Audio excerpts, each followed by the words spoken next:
Assalamualaikum warahmatullahi wabarakatuh. Alhamdulillah, wassalatu wassalamu ala rasulillah Sayyidina wa maulana Muhammad ibn Abdillah wa ala alihi wa sahbihi wa man tabi'ahu wa wala. Yang sama-sama kita hormati para alim ulama, tokoh masyarakat. Dapat saya sebut satu persatu, insya Allah semua yang hadir dan mengikuti program kajian subuh ini dimuliakan Allah Subhanahu wa Ta'ala. Kemarin saya sholat di salah satu masjid. Di bawah masjid itu ada tempat wudhu sekaligus toilet. Dipermasalahkan, arsiteknya mengadu ke saya karena kata orang itu berarti itu ada WC di masjid. Ini lantai masjid, di bawah tuh turun ke bawah basement ada tempat wudhu, ada WC. Berarti buat WC dalam masjid. Di masjid yang lain, di samping tempat imam seperti ini, tempat imam, di situ juga ada toilet. Itu pun juga menyampaikan pengaduan ke saya, Ustaz, di masjid ini ada WC dalam masjid. Kemudian masjid satu lagi, masjidnya di bawah, lalu kemudian di atas itu perumahan, di atasnya lagi mall, berarti di atas itu ada WC.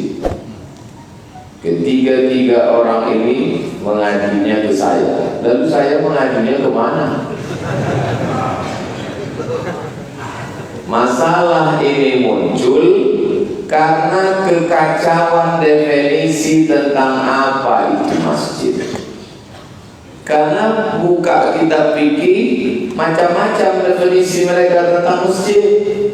Ada yang mendefinisikan masjid itu adalah kullu ma, segala sesuatu tahta saqfil masjid, semua yang berada di bawah atap masjid, maka itu masjid. Itulah tadi yang mengatakan kencing dalam masjid, karena semua yang berada di bawah atap masjid berarti masjid. Ini atap masjid, maka ke bawah ini adalah masjid. Berarti sholat di atasnya sama dengan sholat di atas WC. Maka semua orang yang mau air besar kecil di bawah berdosa sama dengan kencing dalam masjid. Meludah dalam masjid aja dosa besar, apalagi sampai kencing dalam masjid. Semua yang berada di atas masjid berarti masjid. Kalau begitu semua imam-imam, khotib-khotib, penceramah-penceramah, dan umumnya karena yang berada di samping imam ruangan itu khusus untuk khotib, imam, ustaz, penceramah, semuanya masuk neraka karena kencing dalam masjid. Maka tidak bisa mengambil satu definisi dari satu kitab ijtihad ulama tertentu. Apalagi zaman itu tak sama dengan zaman sekarang. Definisi yang muktabar yang bisa diambil tentang definisi masjid adalah tempat yang biasa dipakai untuk sholat berjamaah. Itulah masjid. Contoh masjid kita, Baitur Rahim atau Baitur Rahman? Baitur Rahman. Tempat yang biasa dipakai untuk sholat berjamaah, itulah masjid. Mana tempat yang biasa dipakai untuk sholat berjamaah?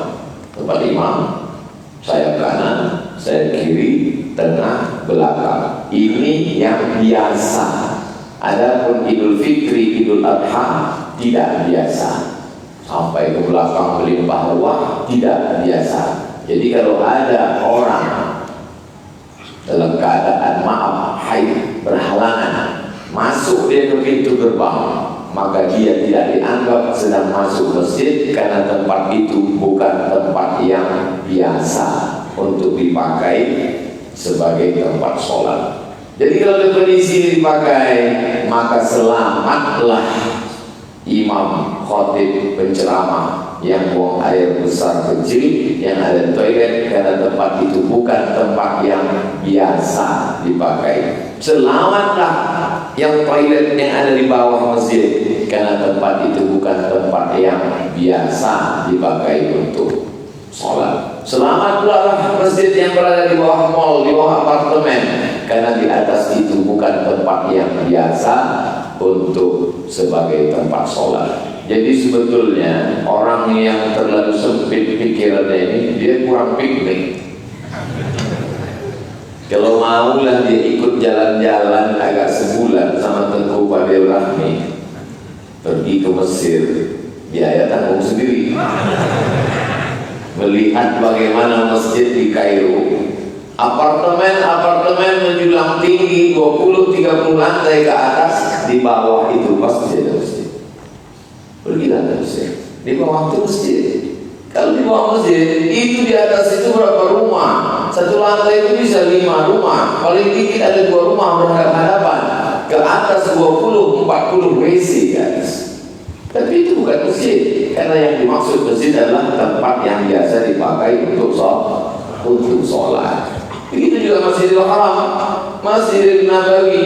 Masjid Nabawi itu kalau kita turun ke bawah, maka di bawah itu ada tempat parkir, ada tempat wudhu, ada toilet, dan orang sholat di atas.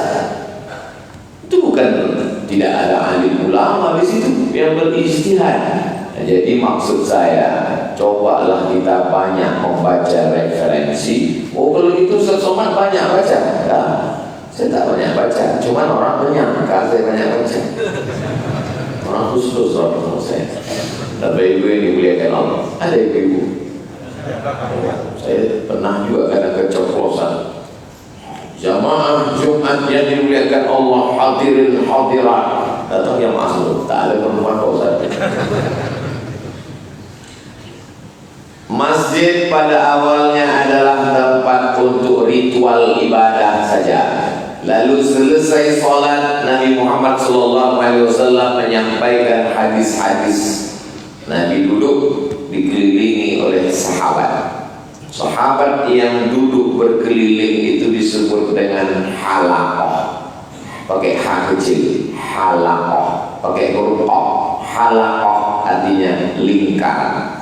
Maka dalam masjid itu ada beberapa lingkaran. Sampailah Imam Muhammad bin Idris Asy-Syafi'i ke Mesir. Dia membuka halaqah di Masjid Amr bin As, sahabat Nabi yang pertama sampai ke Mesir.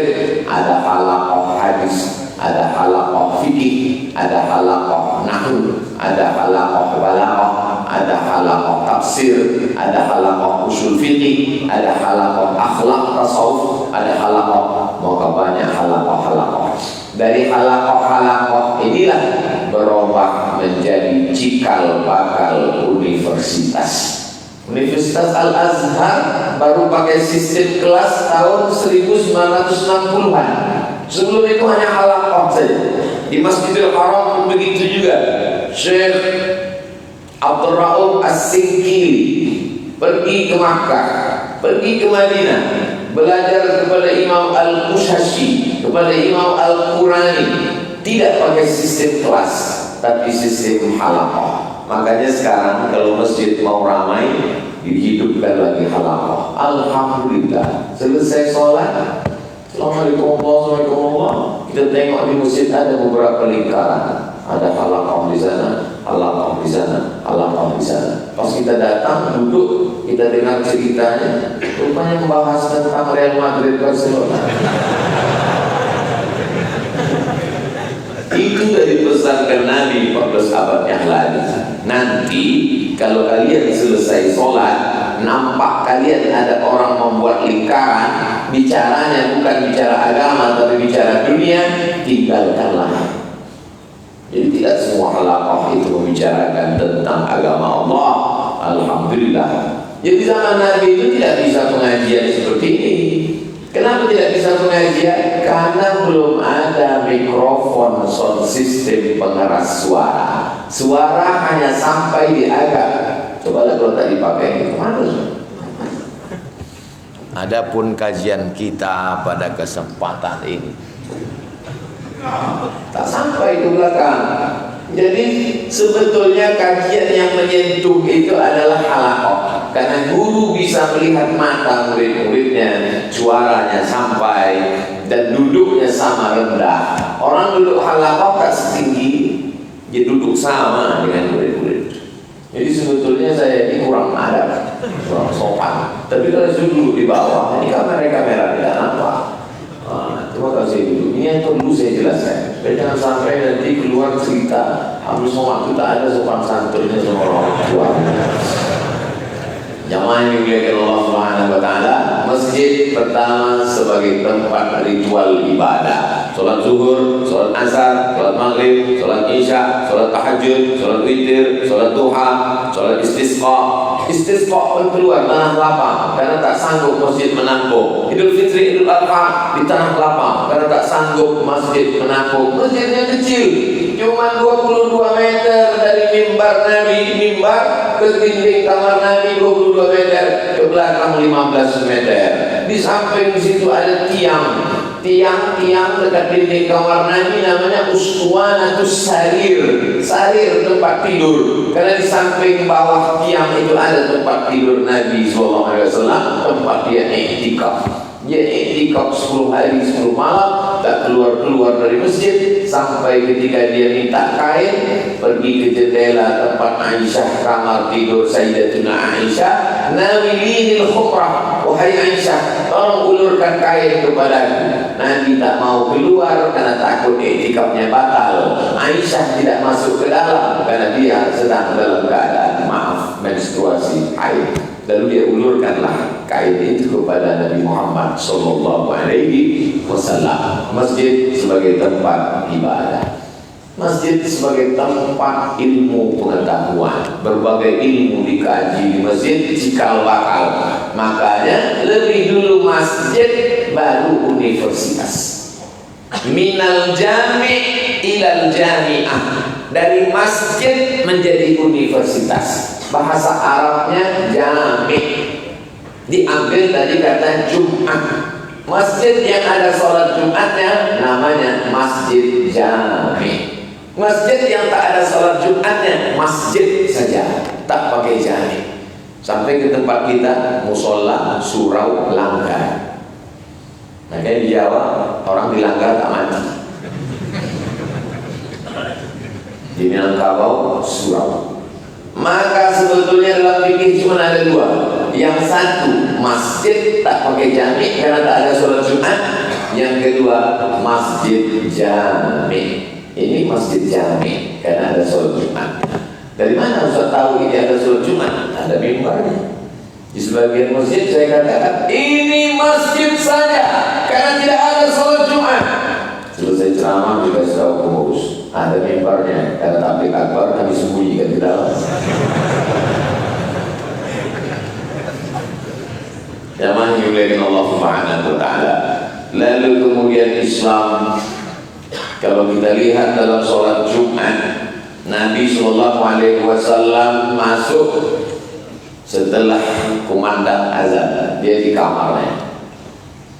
Di antara masjid dengan kamar Nabi ada pintu. Datanglah Bilal memanggil, Assalamualaikum ya Rasulullah. Waalaikumsalam. Sudah boleh kami qomat ya Rasulullah? Aqimis shalah, kata Nabi. Aqimis shalah. Qomatlah Bilal. Bilal berqomat. Allahu akbar, Allahu akbar. Asyhadu an la ilaha illallah. Itu maka Bilal tak sanggup tinggal di Madinah setelah Nabi meninggal. Begitu Nabi meninggal, langsung dia pergi ke negeri Syam, Damaskus. Kenapa? Karena dulu waktu Nabi hidup, asal habis azan dia mengetuk pintu mengajak Nabi sholat, nanya sudah boleh qomat atau tidak. Setelah Nabi meninggal tak sanggup dia lagi. Pintu mana yang mau diketuk? Nabi sudah meninggal, pergi dia ke Damaskus. Sekarang iqamat tidak diatur oleh Nabi. Siapa yang mengatur iqamat? Jam. Asal dah berbunyi, tit, Allahu akbar, Allahu akbar. Kenapa masjid diatur oleh jam dinding? Karena sebelumnya iqamat diatur oleh mak-mak di belakang. Komat gitu. Oh, komat. Kenapa dia mengatur? Karena dia yang paling besar. Maka dalam Islam diatur oleh ilmu pengetahuan. Ilmu pengetahuan diajarkan di masjid. Maka ada disebut dengan talaqi. Talaqi berjumpa murid dengan guru, di mana Imam Malik menyampaikan hadis-hadis di Masjid Nabawi. Lalu kemudian masjid juga, kalau kita lihat azan Jumat itu awalnya pada zaman Nabi sekali. Azan, Nabi naik ke atas mimbar, dikumandangkan azan. Tapi kemudian pada masa Umar bin Khattab, Utsman bin Affan, orang mulai ramai pasar di masjid, samping Masjid Nabawi. Kalau kita menghadap ke arah kiblat, ada pintu sebelah kanan Babus Salam. Di depan Babus Salam itulah ada pasar Islami, pasar Islam, untuk mengalahkan pasar Yahudi. Pasar Yahudi riba, tipu-tipu di dalamnya. Nabi membuat pasar Islami. Lalu kemudian kalau dibuat azan sekali banyak orang terlambat, dibuatlah azan 2 kali. Asal usul kronologis kenapa azan 2 kali adalah karena bisnis, karena pasar, karena ekonomi. Berubah azan menjadi 2 kali. Lalu ketika sampai azan sekali dan 2 kali itu ke Indonesia, orang bukan mengambil aspek bisnisnya, tapi ribut masalah khilafiyahnya. Kau masjid mana tadi? Masjid ini azannya berapa? Sekali. Kau masjid mana? 2 kali. Itu pada masa siapa? Umar dengan Utsman. Kau ikut dia ikut Utsman. Inilah orang bodoh yang menularkan kebodohannya. Sudah jelas Nabi mengatakan, alaikum bisunnati, ikut sunnahku, wa sunnatil khulafa'ir rasyidin, ikuti sunnah khulafa' rasyidin al-mahdiyina min ba'di, yang dapat hidayah, menebarkan hidayah sesudah aku. Abdu 'alaiha bin nawajid, gigit pakai gigi geraham. Jadi tak perlu dipertentangkan antara azan sekali dengan 2 kali. Karena Nabi dengan sahabat, Nabi mengatakan ikuti sunnahku dan sahabat. Bukulailah di Indonesia antara azan 1 dengan azan 2. Sampai saya ke Maroko, azannya 3 kali. Pergilah nanti ke Maroko, ingat cakap saya ini, azan 3 kali. Kenapa Ustaz tak bawa mazhab itu ke Indonesia? Takut saya memperburuk keadaan. Karena geram saya mau saya bawa juga azan masa 3 kali, biar tahu mereka yang berkelahi antara 1 2 itu. Nah, kenapa sampai 3 kali pada masa Utsman? Karena orang semakin ramai. Waktu itu tak ada jam tangan, jam dinding. Orang hanya melihat matahari, ragu, maka azan dengan azan sudah berapa? Sekali, sudah berapa? 2 kali, sudah berapa? Sebagai apa? Azan 3 kali, masih lampu hijau. Azan 2 kali, inilah kuning ini. Azan sekali, merah, masuk masjid. Ini semua kenapa? Perkembangan bisnis yang luar biasa. Jadi memang idealnya tanah wakaf itu di situ dibangun mall. Dibangun mall terlalu besar Pak Ustaz, supermarket, sehingga orang sholat, pulang sholat dia beli air putih, pulang sholat dia beli kecap, pulang sholat dia beli ikan sarden kaleng, pulang sholat dia belanja, pulang sholat dia bisnis. Perputaran uang umat berada di sekitar masjid. Tapi katanya tak boleh berdagang di masjid. Jelas-jelas hadisnya, la arbahallahu tijaratahu. Siapa yang bisnis jualan di masjid, maka Allah tidak akan memberikan keuntungan pada dagangnya. Itulah yang saya jelaskan di pangkal tadi.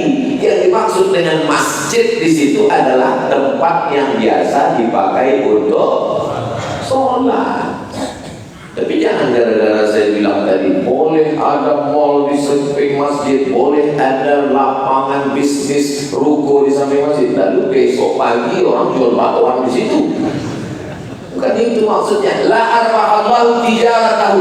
Allah tidak akan memberikan untung dari dagangannya. Yang dimaksud itu adalah tempat yang biasa dipakai untuk sholat, yang dianggap sebagai masjid. Adapun di tanah wakaf yang di ujung sana, itu kemudian jalan, di tepi jalan dibangun ruko, orang di Arab kalau dia dapat tanah wakaf, sebelum dia mendirikan masjid, sebelum dia mendirikan sekolah, karena masjid dan sekolah non profit, tak ada duit masuk di sana, maka yang pertama dipikirkannya adalah bagaimana membuat duit masuk.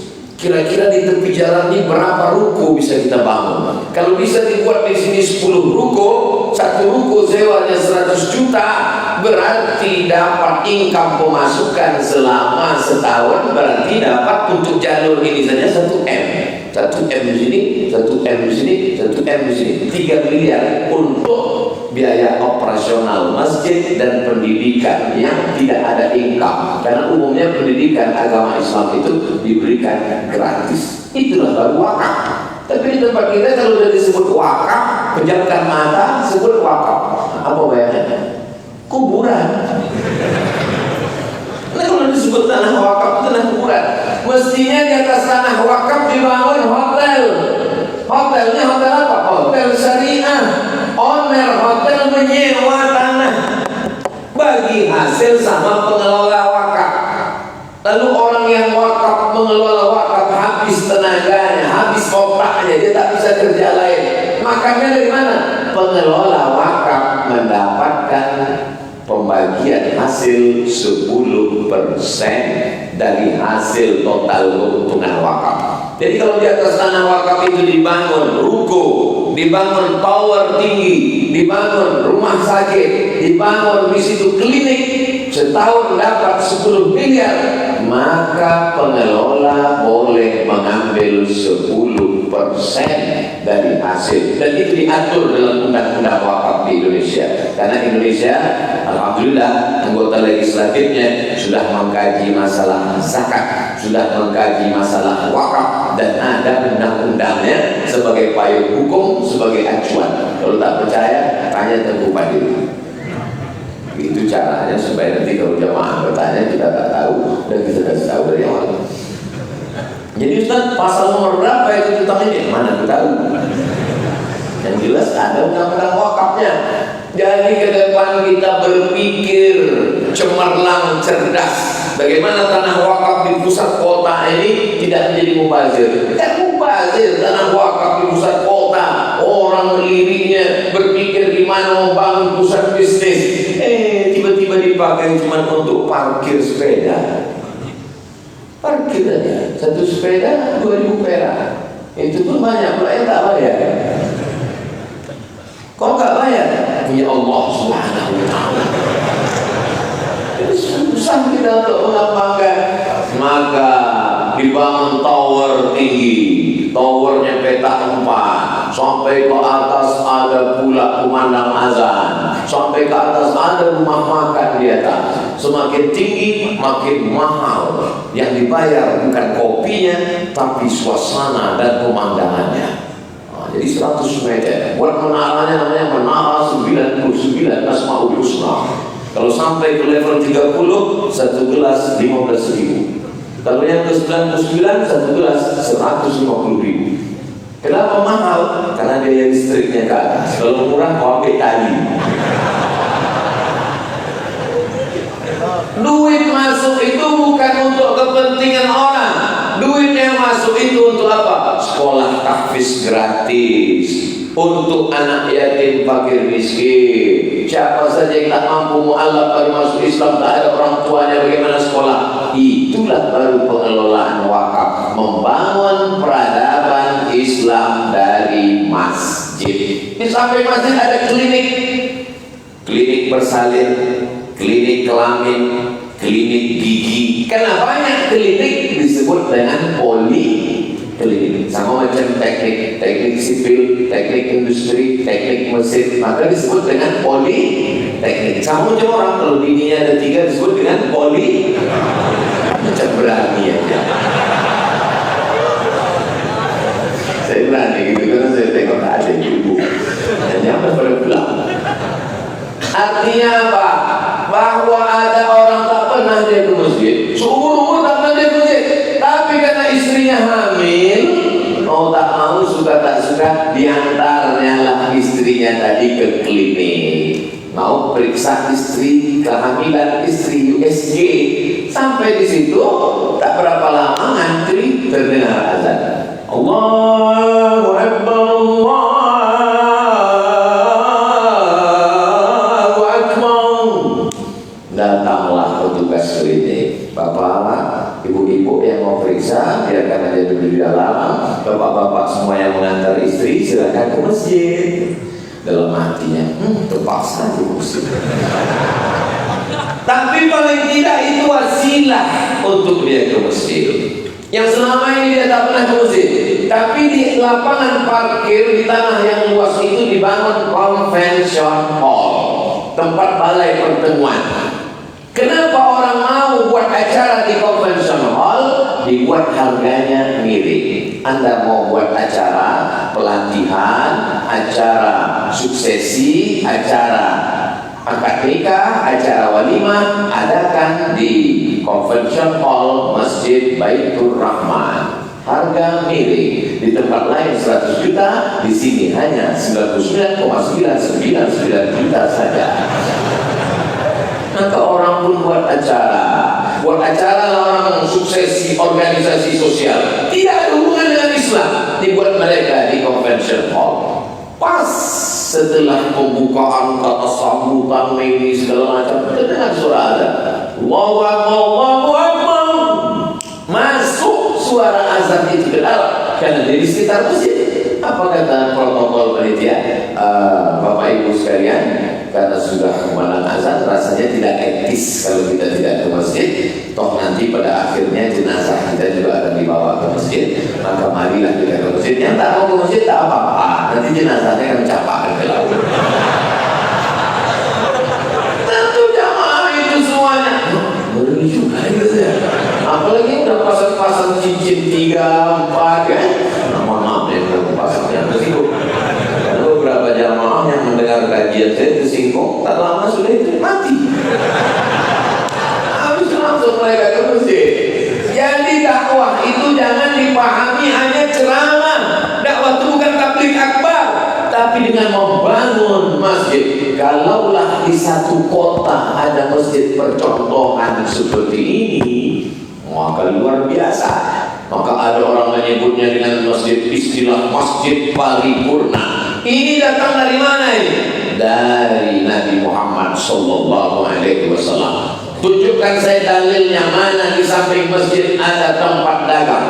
Dulu nabi-nabi itu tidak boleh jalan di pasar. Nabi-nabi itu hanya di somah, kuil, tempat beribadah. Nabi Muhammad SAW masuk ke pasar. Makanya dia diejek orang Yahudi. Apa ini? Nabi kok masuk pasar? Nabi itu mestinya di masjid aja. Nabi itu cuma beribadah aja. Kenapa? Nabi Muhammad tak sama dengan yang lain. Dia panglima perang. Dia jihad fisabilillah. Dia juga bisnis. Dia juga masuk ke dalam pasar. Hadis tentang Nabi masuk pasar sahih. Nabi melihat setumpukan makanan, di luarnya kering. Jibril ngasih tahu, ya Muhammad, ya itu di dalam ada yang busuk basah. Dimasukkan Nabi tangannya di dalam. Ya sahibat ma'al, penjual, kenapa ini yang luar kering di dalam ini basah? Ashabul matar, kena hujan ya Rasulullah. Kalau kena hujan, kenapa kau tipu pembeli, penipu? Pembeli nampaknya ini makanan kering bagus, padahal di dalam sudah basah kena air busuk. Man ghasyana falaysa minna. Siapa yang menipu kami bukan golongan Muhammad sallallahu alaihi wasallam. Sekarang terjadi kan seperti ini ya. Di luar nampak duku kering, di dalam duku busuk hitam hijau. Pakai kaca pula, kayak akuarium. Untuk balik-balik dunia, tukang duku pakai akuarium, tukang ikan pakai plastik. Mohon maaf juga yang di situ. Saya kering-kering juga ceramah sekarang. Takutnya dilaporkan asosiasi tukang duku Indonesia melaporkan air. Ini semua kenapa? Karena Nabi ingin mengajarkan umat ini jangan hanya terjebak pada ritual ibadah. Idza qudiyatis shalah, kalau salat sudah dilaksanakan, fantashiru fil ardh, bertebaranlah kamu di atas muka bumi. wabtaghu min fadlillah, cari karunia Allah. Setelah selesai sholat, jangan duduk-duduk, jangan nyantai-nyantai, keluar masjid cari karunia Allah. Makanya doa masuk masjid dengan doa keluar masjid beda. Doa masuk masjid, Allahumma ftahli abwaaba rahmatik, bukakan aku pintu rahmatmu. Tapi untuk keluar masjid, Allahumma inni as'aluka min fadlik, beri aku rezekimu. Kenapa keluar masjid minta rezeki? Karena di luar masjid ada ruko, di luar masjid ada mall, di luar masjid ada klinik, di luar masjid ada rumah sakit, di luar masjid ada tempat bisnis, di luar masjid ada kafe, di luar masjid ada tempat mencari rezeki. Makanya selesai sholat itu dia tidak terlalu lama berzikir dengan Allah, karena di tempat-tempat dagangnya itu pun dia juga berzikir. At-tajir, pedagang, as-saduq, jujur, al-amin, pedagang yang jujur dan amanah, ma'an nabiyyin, dia akan bersama Nabi, was-siddiqin, bersama orang yang benar, was-syuhada, bersama orang mati syahid, was-salihin, bersama orang-orang soleh. Sekarang banyak orang komplain khotib naik mimbar, kotak sedekah berjalan. Berapa kali jamaah bertanya ke saya, Ustaz Somad, iya Pak, saya kurang setuju kalau ada kotak berjalan ketika khotib naik mimbar. Kenapa Pak? Bapak terganggu mendengar khutbah dengan lewatnya kotak itu? Tidak Pak Ustaz. Terus tidur saya terjaga. Mana ada orang terganggu khotib naik mimbar kotak lewat di depan dia? Saya sampai sekarang tak terganggu. Tapi kalau tak terganggu juga dengan lewatnya kotak, memang kadang terganggu banyak kali kotaknya. Kotak pertama pembangunan masjid, kotak kedua anak yatim, kotak ketiga fakir miskin, kotak empat duafa, kotak mu'alaf. Ini kotak apa pawai tangguh? Mengganggu, tak konsen. Apalagi ada sebagian orang kalau melihat kotak itu langsung tak normal, tak jantung. Lewat kotak sedekah, ada orang model-model itu. Tapi tidak di Losmawe. Losmawe ini orangnya dermawan semua. Kalau tak dermawan orang Losmawe takkan sebanyak ini AC di masjidnya. Hampir setiap tiang ada AC. Gak AC lagi. Cuma tidak semua hidup.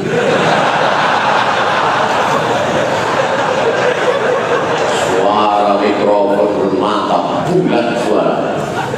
Tempat-tempat lain kadang kalau saya ceramah pegang mikrofon, ini dan pasang macam-macam artis sudah saya.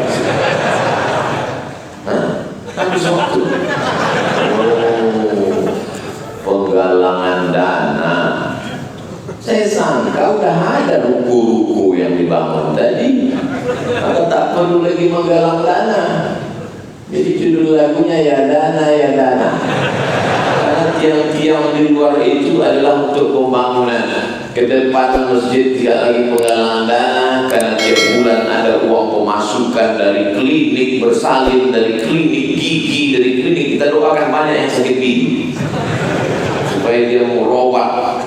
Kemudian ada ruko yang disewakan. Sebelum berdiri ruko-ruko, berdiri klinik, tower-tower, restoran-restoran, maka yang punya kesempatan masih mamin muslimin yusbihu, setiap orang Islam yang bangun sholat subuh.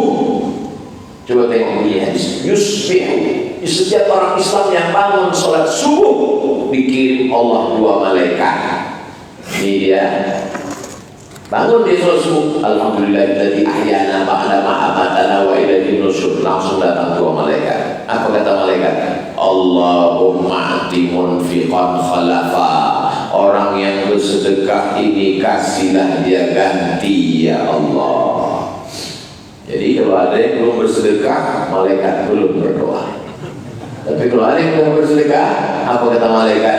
Allahumma ati munfiqan khalafa, berilah dia ganti. Sampai habis sholat subuh, sampai terbit matahari, sampai duha, tak juga dia bersedekah. Datang malaikat satu lagi. Apa kata malaikat? Allahumma ati mumsikan talafa. Dia tak juga bersedekah, binasakanlah harta bendanya. Saya tak ada ngajak sedekah. Tak ada, saya tak mau dia bersedekah, tak. Saya suruh sampaikan hadisnya. Mau sedekah tidak kan? Mau tak sedekah, akan tengok aja lah nanti.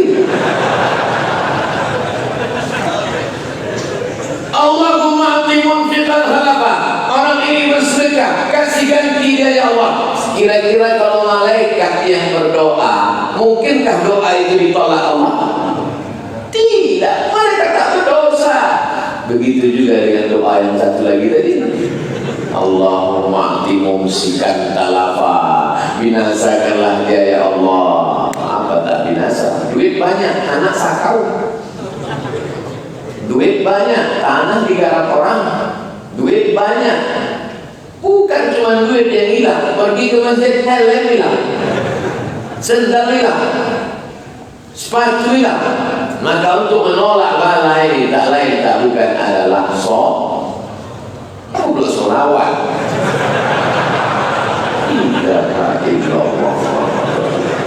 Solawat penting, sodakoh.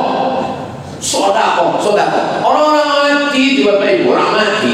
Kalau ditanya Allah Subhanahu Wa Taala, mayat-mayat, jenazah, mau kalian hidup lagi? Kata jenazah itu menjawab, laula akhartani ila ajalin qarib, tambahlah umur kami qarib, sekejap saja, semenit saja, sedetik saja. Mau minta hidup sedetik? Mau minta hidup sedetik? Kalau kasih kau hidup sedetik, kau mau buat apa? Kata Allah. Apa kata mereka? Fa'as-sadaqah, kami mau bersedekah. Tak ada orang mati itu waktu ditanya, kalau aku kasih kau hidup, kau mau apa? Aku mau mencaleg, gitu kan? Tak ada. Kalau aku kasih kau hidup lagi, kau mau apa? Aku mau jadi pejabat. Tak ada. Lalu apa kata dia? Fa'as-sadaqah, aku mau bersedekah. Dikaji oleh ahli tafsir. Kenapa orang mati itu mau bersedekah? Karena haji mabrur balasannya nanti di surga. Setelah kiamat baru nampaknya balasannya. Wal hajjul mabrur laisa lahu jazaa illa jannah. Orang yang haji mabrur balasannya surga.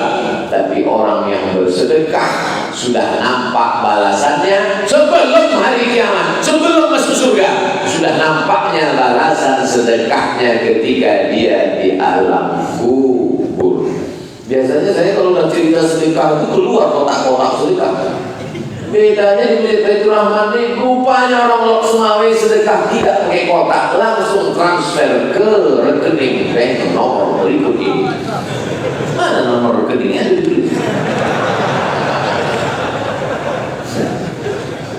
Buatkan aplikasi rekening bank Masjid Baitur Rahman Lok Sumawi, sehingga orang masyarakat tinggal ini nomor rekening Bank Aceh, Bank Syariah Indonesia, enter langsung. Begitu selesai enter, menangislah dia.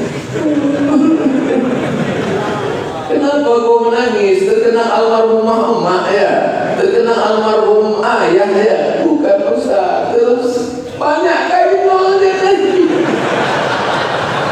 Rupanya mau mentransfer 100.000 terpicit 6.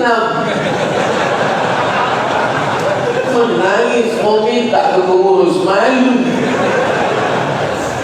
Kau bangun rumah 1 miliar, beli mobil 500 juta, menyekolahkan anak sampai ke Amerika, tiba-tiba terpicit 6 nol sejuta ke Masjid Baitur Rahman, kau menyesal. Padahal di akhirat nanti yang 1 juta salah kirim itulah yang menolong engkau di hadapan Allah Subhanahu.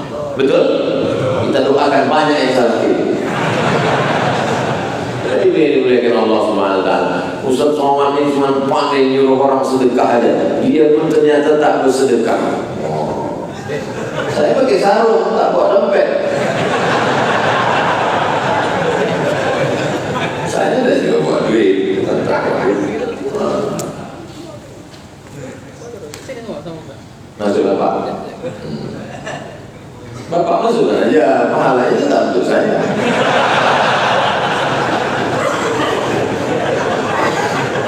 Tapi yang dimuliakan Allah Subhanahu wa taala. ada namanya zakat, ada namanya infak, ada namanya sedekah, ada namanya wakaf, ada namanya wasiat, ada namanya hibah, ada namanya ghanimah. 7 pintu, 7-7-nya kita isi. Alhamdulillah. Saya setelah mendengar ceramah Pak Ustaz tersentuh hati saya. Terus gimana Pak Haji? Maka ruko yang ada di seberang masjid saya wakafkan untuk Masjid Baitur Rahman. Amin. Masjid mana Pak Haji? Masjid Baitur Rahman lah. Rukonya di mana? Di sebelah selatan. Oh, ruko siapa Pak? Saya itu tak tahu ruko siapa. Mana bisa mewakafkan ruko orang? Syarat wakaf itu milkul tam, kepemilikan penuh. Tapi kalau bentuknya wasiat, pengurus masjid jangan bangga dulu. Alhamdulillah setelah mendengar tausiah Ustaz subuh kemarin di Masjid Baitur Rahman, datanglah jamaah kita. Dia itu kemarin sakit Pak Ustaz, baru aja sehat. Lalu kemudian kata dia, aku wasiatkan ruko yang ada di seberang jalan Baitur Rahman, ku wasiatkan untuk masjid. Jangan senang dulu, karena wasiat itu artinya berpindah tangan kalau sudah mati.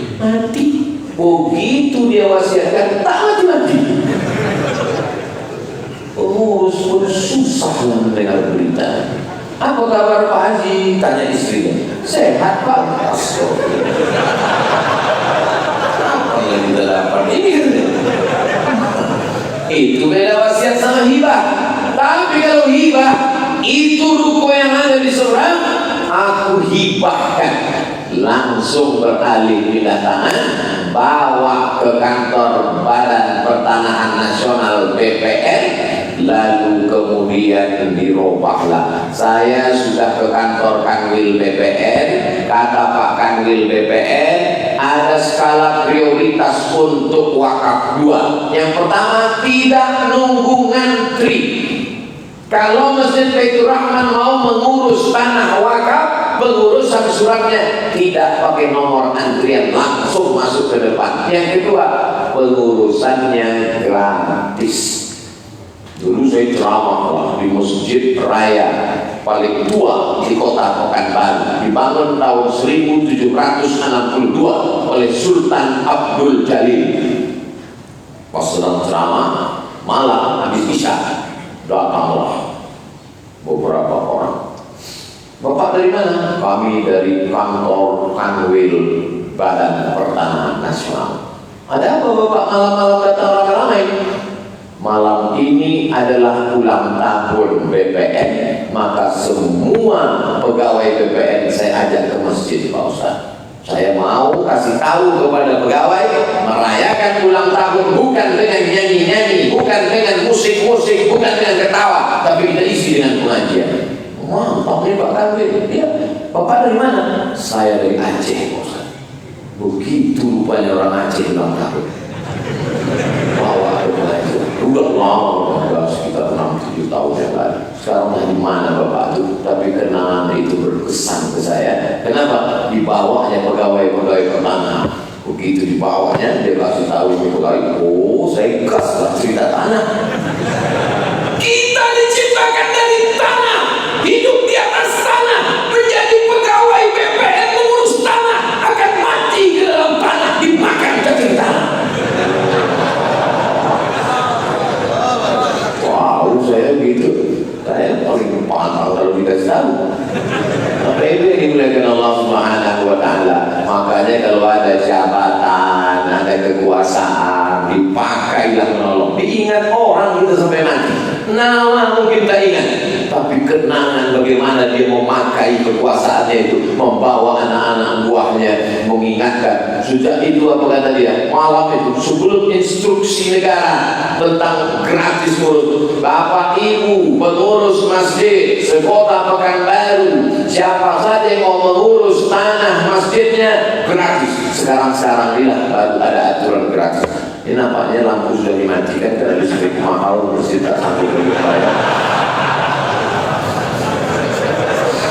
Ya main, Ustaz Somad mungkin merasakan masjid ini hebat. Masjid Baitur Rahman Banda Aceh wakaf sedekah infak Jumatnya saja 20 juta ya. Dan gua mati 20 juta. Saya tadi tausiah kan jam 6, berarti selesainya jam 7, artinya waktu belum habis lagi. Jadi mana-mana kan 60 menit sesuai yang tertulis di botol Aini Kuah. Minumlah Aini Kuah, produk umat Islam, membangkitkan ekonomi umat. Itu bangga saya kalau bicara di Aceh. Minumnya produk umat, masjidnya 1 Jumat 20 juta, banknya bank syariah. Tenang di Aceh, cuma tantangannya tidak begitu kuat. Ustaz-ustaz kalau ceramah cuma di Aceh itu masuk surganya ya kaki 5. Karena tantangannya tak kuat. Apalah tantangan berdakwah di Aceh? Mau minum produknya punya Islam, keluar dibantu oleh kanun syariah, perempuan tak boleh keluar pakai hijab, diatur oleh undang-undang syariah. Tentang sampai konvensional sudah disyariahkan, jadi tak ada beban. Itu maka saya kurangi jadwal ke Aceh. Tapi kalau tempat lain saya bicara tentang berpindah dari konvensional ke syariah. Mari pakai produk umat Islam, jangan lagi beli ini. Belum tentu dia kalau untung dia bantu umat Islam, belum tentu dia akan menolong agama Allah. Maka orang pun menyumpah saya, maki-maki sumpah serapah. Bagus, makin cepat saya masuk surga. Emang yang dimuliakan Allah Subhanahu wa Ta'ala, menjadi orang Aceh itu keberuntungan. Kenapa? Karena semuanya serba syariah. Tapi menjadi orang Aceh juga tanggung jawabnya besar. Kalau ada orang Aceh yang tidak bersyariah, itulah yang paling pertama masuk neraka jahanam. Karena dia sudah dibesarkan di negeri baldatun thayyibatun wa rabbun ghafur. Ada pula saya dikasih stiker. Nah, pembacaannya Gerakan Pemuda Subuh GPS Lok Sumawe. Kenapa mesti anak muda? Kenapa tak dibuat gerakan atu-atu ke masjid? Kenapa tuh kalau mereka buat gerakan kan? Gas, wah bukan GPS, gas. Gerakan atu-atu subuh. Iya kan? Karena orang tua tidak perlu lagi diajak ke masjid. Orang tua tak perlu lagi dihimbau diceramahi ke masjid. Karena memang sudah yang lahan tinggal berapa jengkal aja lagi. Tapi anak muda yang hawa nafsunya bergelora, pacaran, yang lain sibuk ngafe sampai jam 2, jam 3 malam, cekakak cekiki, tidur, bangun jam 9 sesuka hati dia.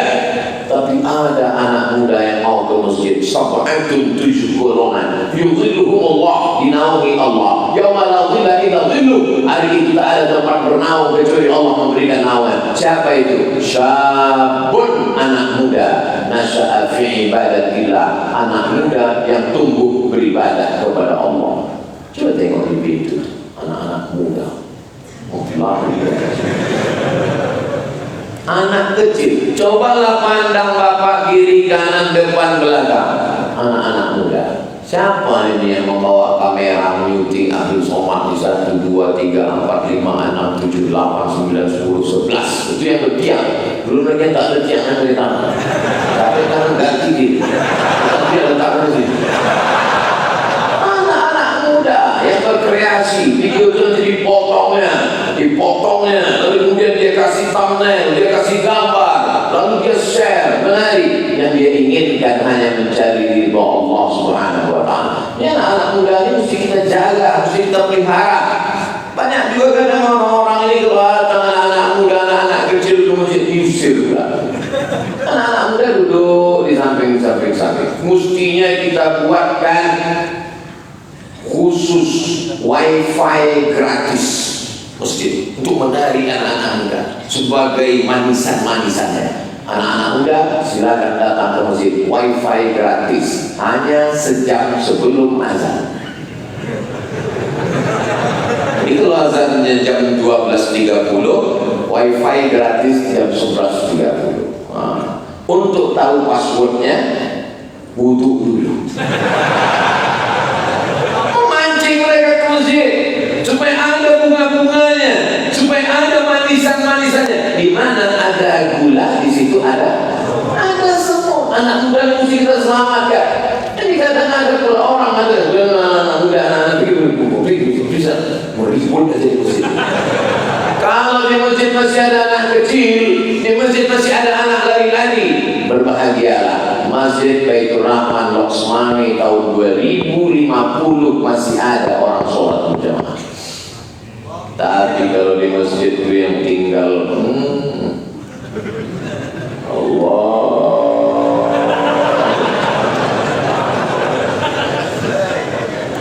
tadi azan itu kan semangat kita bilang as-salatu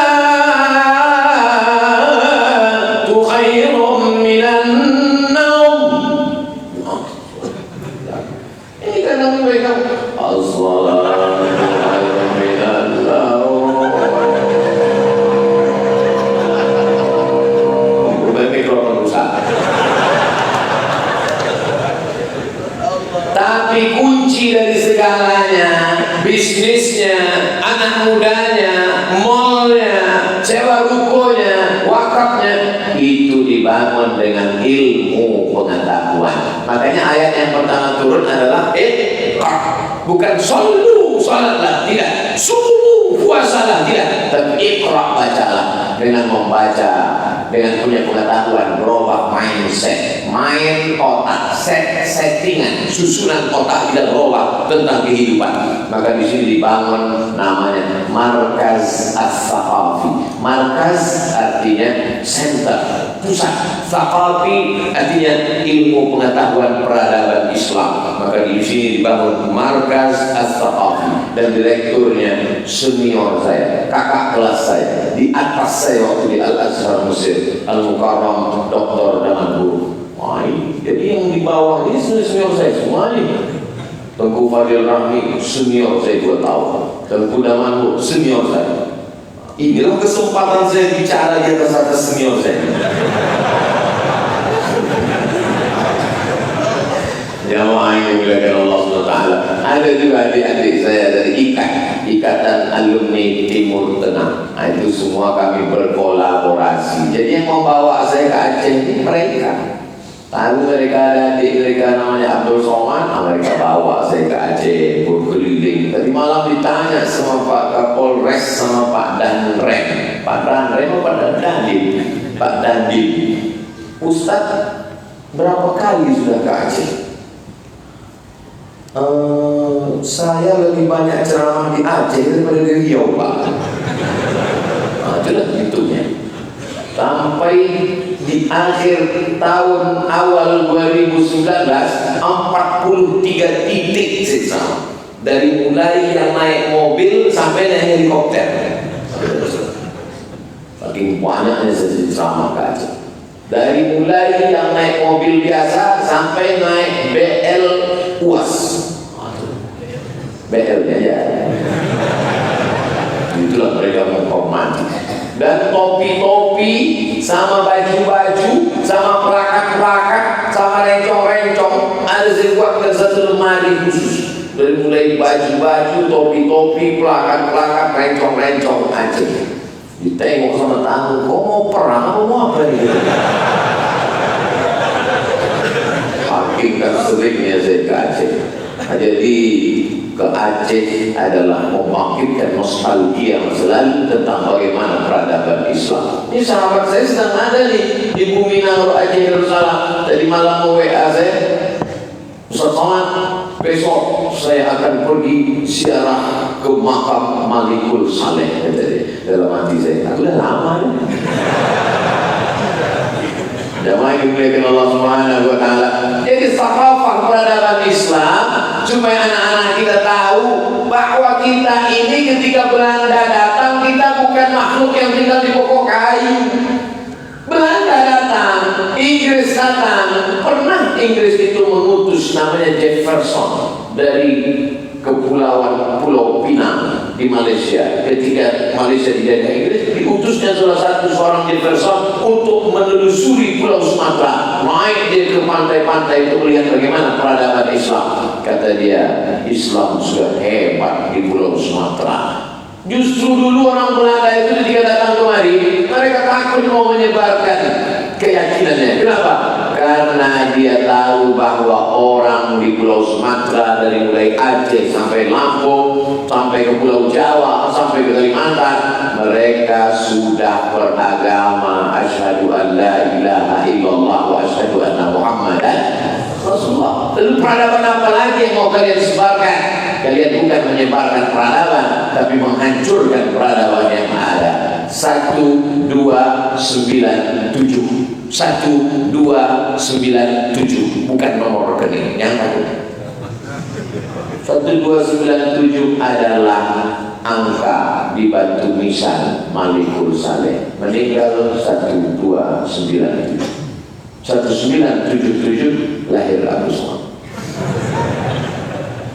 1297 ketika yang lain masih menyembah pokok kayu, menyembah sungai, menyembah hantu, justru Aceh sudah melewati puncak keemasan. 1297 habis Malikus Saleh, datang anaknya Malikus Zahir. Di masa Malikus Zahir lah datang seorang petualang dari Maroko bernama Ibnu Battuta. Aku sampai ke sebuah negeri bernama Samudra. Dalam kitabnya dia disebut Samudra.